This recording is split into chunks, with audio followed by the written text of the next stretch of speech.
All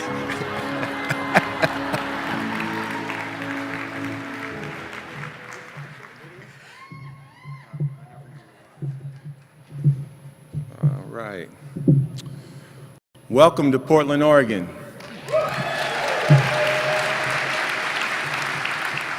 And the 2016 World Parkinson Congress.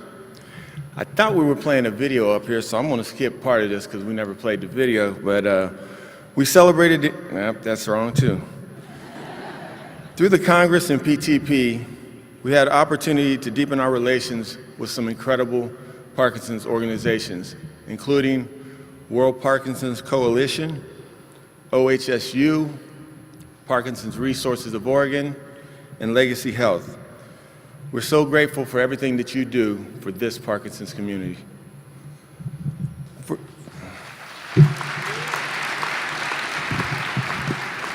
For those of you wondering who I am, my name is Brian Grant, and I played 12 years in the NBA.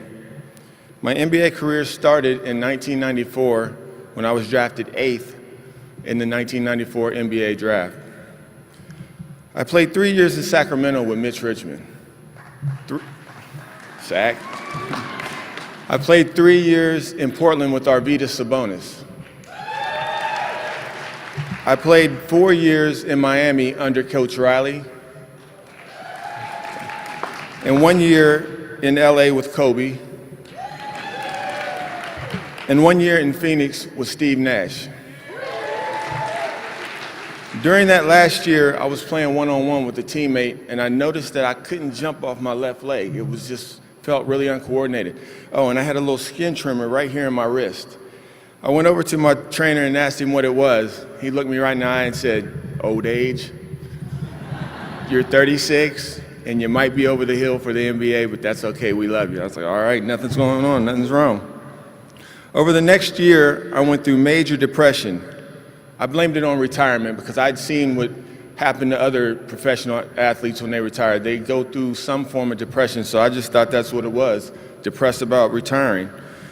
But when my body began to get worse and my skin tremor turned into a handshake, I decided to bring my family back here to Portland, bring them home, where at OHSU, I would have the answer to the question of what's wrong with me. At my appointment, they bring you in and put you on a scale. And afterwards, I was taken into the hallway to do some tests, you know, the things we have to do. Well, still got pretty good balance. After that, I went to my room and Dr. John Nutt came in, looks at me and says, "You have Parkinson's." So I kind of sighed and I looked out the window for about 2 minutes. And I looked down and I looked up at him and said, "There's no damn way that scale is right. I know I don't weigh that much." We both got a big laugh out of it. But after a few weeks, reality hit me. I have Parkinson's disease. What is this? No one ever is prepared for that news. And I had so many questions. And like so many others, I went running right to the internet to try to find an answer. Wrong move. I was ready to catch the first flight out to China and Mexico every time I read something about a cure in those countries. And if you think about it, I'm probably not the only person that was thinking that way too, especially when they first got diagnosed. Thankfully, it was Parkinson's patients that reached out to me and kept me from making a poor decision. Talking with them was the best thing to happen to me after I was diagnosed. I realized there was a community that would support me through this disease. I decided to go all in, do whatever I could for this incredible community I've just come a part of. I started the Brian Grant Foundation to give others tools to live active and fulfilling lives with Parkinson's. I've been an athlete most of my... Thank you.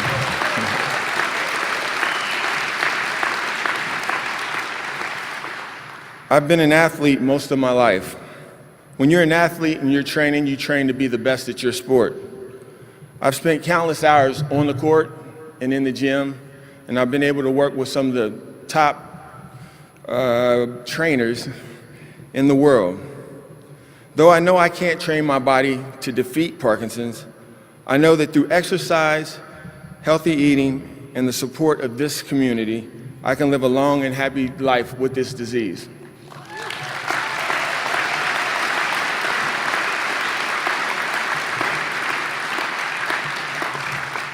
Since 2008, I have lived with more purpose. I've become more aware of my mortality, too. So a few years back, myself and 6 other Parkinson's patients climbed Mount St. Helens.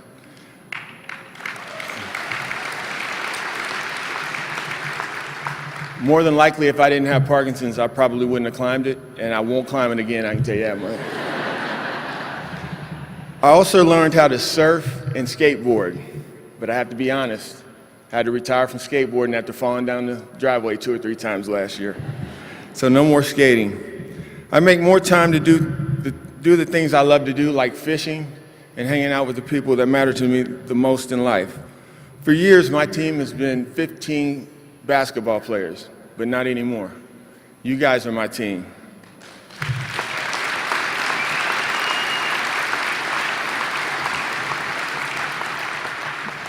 The team consists of patients, caregivers, healthcare providers, scientists, and yes, all of you who are here today. As a team, we're working toward a cure, and we're also finding ways to live our best lives while we have Parkinson's disease. This Congress provides us with the best opportunity to learn from one another and to grow stronger together. As a person living with Parkinson's disease, I just want to thank you for being here and being a part of this community. Thanks.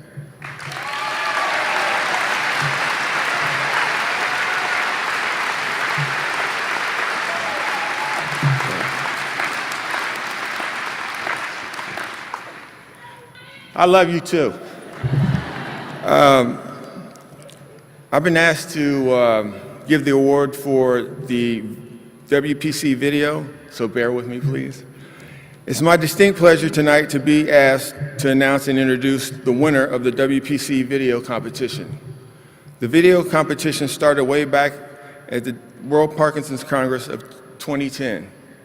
This year, we had 75 videos submitted from 19 countries. This competition has become so much more than a competition. It's a way to tell stories and for those stories to change how people see and understand Parkinson's. The winner of this year's video competition is Lori Campbell.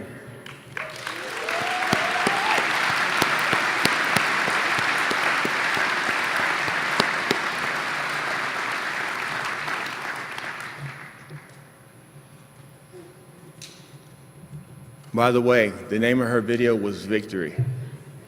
Victory. Victory.